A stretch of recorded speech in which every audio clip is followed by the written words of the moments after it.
Good morning, friends. Today we are discussing the topic that is the rhyme of the ancient mirror, written by Samuel Taylor Coleridge.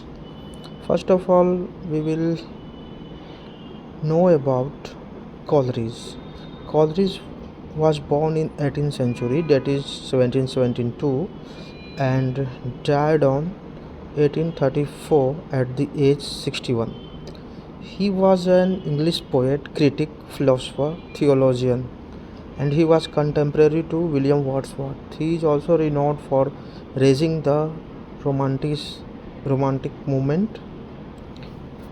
He is also known as founder of the romantic movement. First of all, we will, before going to the paraphrasing, we will discuss about the rhyme of the ancient mariner. The rhyme of the ancient mariner is a ballad, means a storytelling poem. मैं बीच बीच में हिंदी भी बोलूँगा. This poem is dotted with the world of superstition, sorrow, sadness, and many the moment we come across very lunatic things.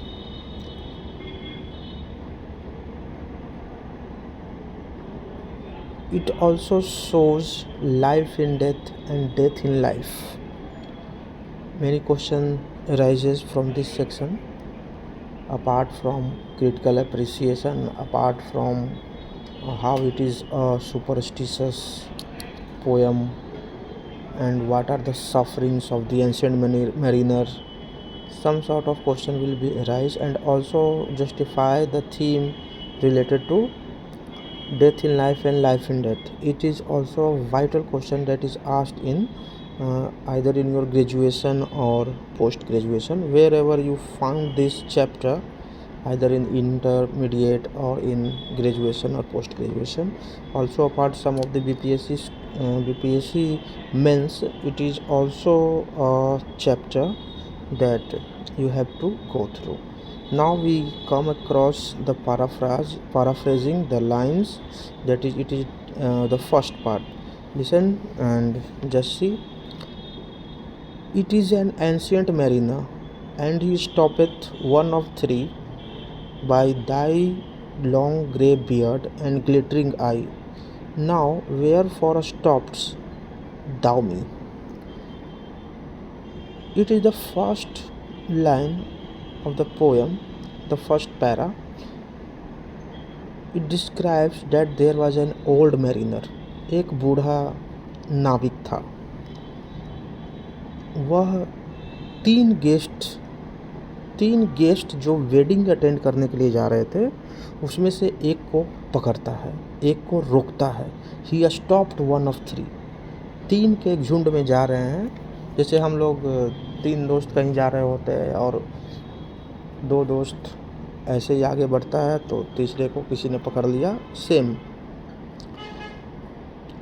अपने उसको पकड़ा तो वो रुका, और जो वो मैरिनर था उसका दाढ़ी भूरा दाढ़ी था, उजला दाढ़ी बोल सकते हैं, लंबा, और उसकी आंखें चमकदार थी. तो इसलिए ये लाइन कहा गया है, he stop one of the three wedding guests by what? By his long beard and glittering eye. It's some sort of magic. Also, I have forgotten, it is also replete with the world of magic.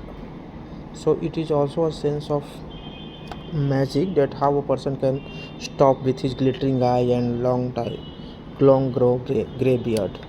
So after stopping, when he stopped one of the three guests, the guest which was stopped, he said, किस लिए तुमने मुझे यहाँ पकड़ा है, किस लिए तुमने मुझे यहाँ रोका है अभी.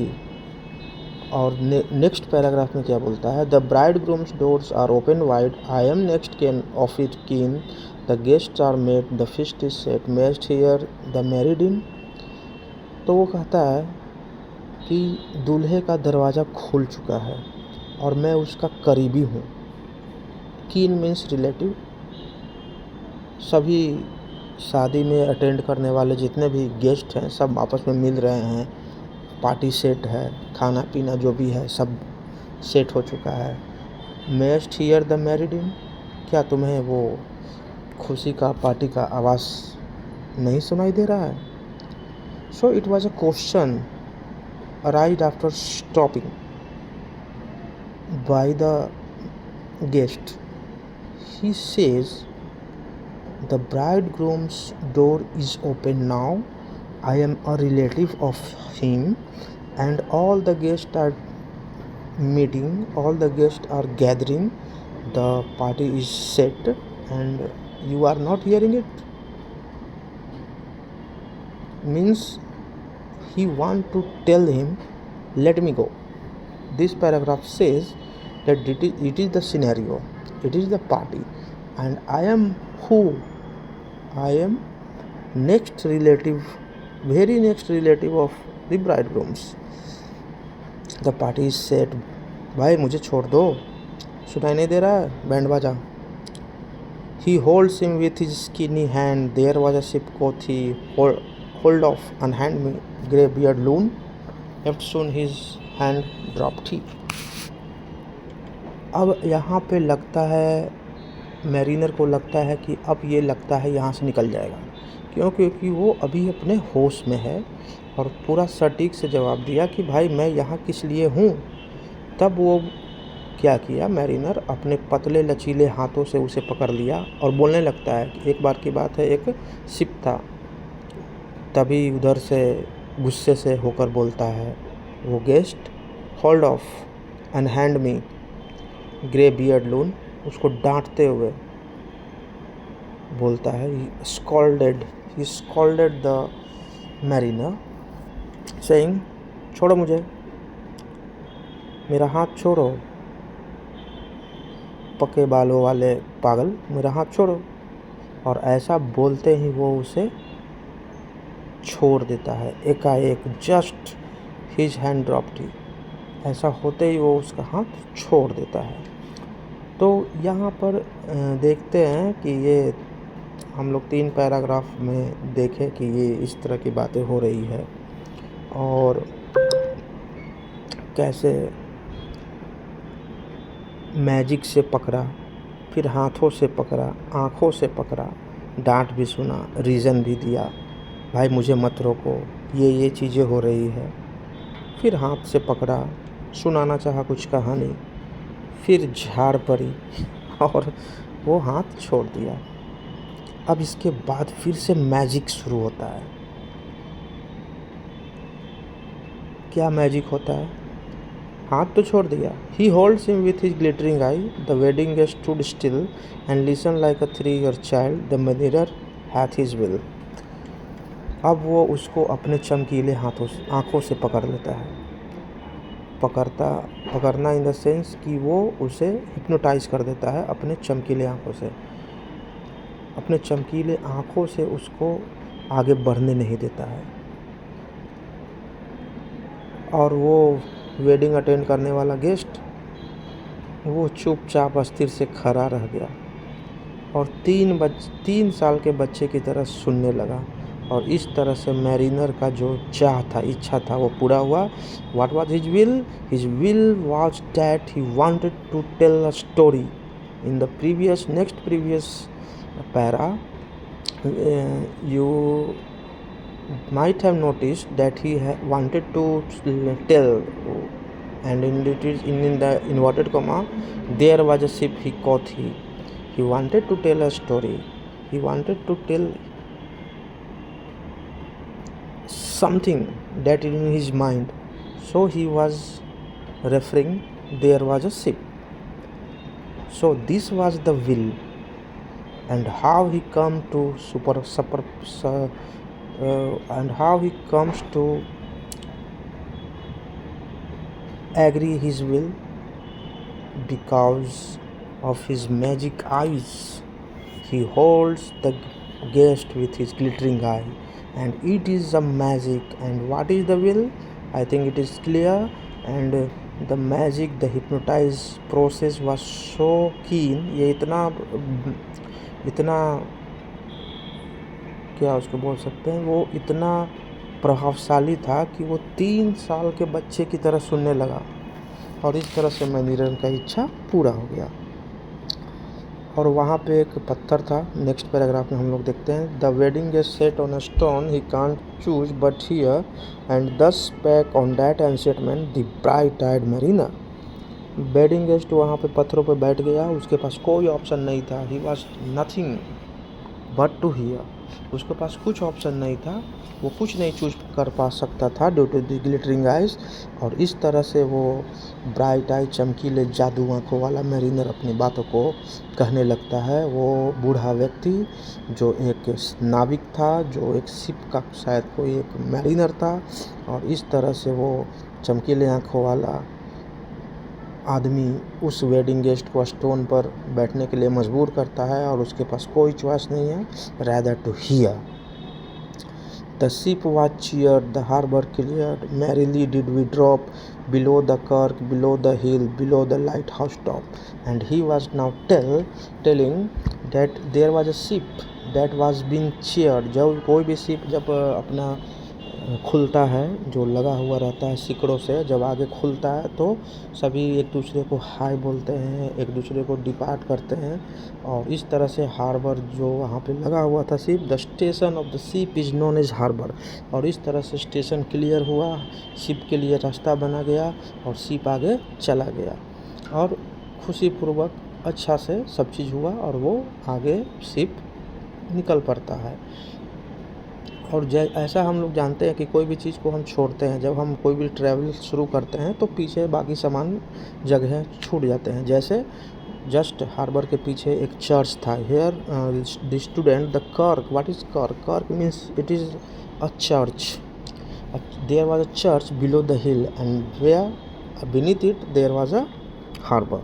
तो वो सब, and it is also mentioning lighthouse top. तो वहाँ लाइट हाउस भी था, हार्बर के पीछे लाइट हाउस टॉप था, उसके पीछे चर्च था, और हिल भी था। तो जैसे जैसे वो लोग आगे बढ़ते चले गए, ये सब चीज़ें पीछे छूटता चला गया। Below the kirk, below the church, ये उनका स्टार्टिंग पॉइंट था। The harbour was situated at the base of a church and behind it there was a hill, and also harbour के पास एक लाइट हाउस टॉप था, जो रात में शिप को हार्बर में लगने के लिए उसको लाइट जलता है, आप जान ही रहे होंगे। अब ये आगे का सफ़र बताता है कि भाई ये सब चीज़ें हैं, सीन से ये सीन हुआ, और अब आगे शिप जाएगा। The sun came up upon the left, out of the sea came he, and he shone bright, and on the right went into the sea. Now it is also, this paragraph signifies the art of Samuel Taylor Coleridge. What is the art that he is signifying? He is also giving the pen picture of the scene when what he is trying to say, the sun came upon the left. तो जहाँ से वो चला जहाज, तो वो जहाज चला तो उसके लेफ्ट साइड से सूर्य आता है। तो मीन्स लेफ्ट क्या है? What is the direction of left? Obviously यह पूरब दिशा है, यानी कि ईस्ट, सन ईस्ट से आता है। तो जब जा रहा है जहाज, और वो मतलब रीजनिंग टाइप से आ गया दोस्तों, जब जहाज जा रहा है तो लेफ़्ट से सन उग रहा है, मीन्स वो ईस्ट का डायरेक्शन है, और जाहिर सी बात है उसके राइट की तरफ सन डूबेगा, जो कि वेस्ट होगा।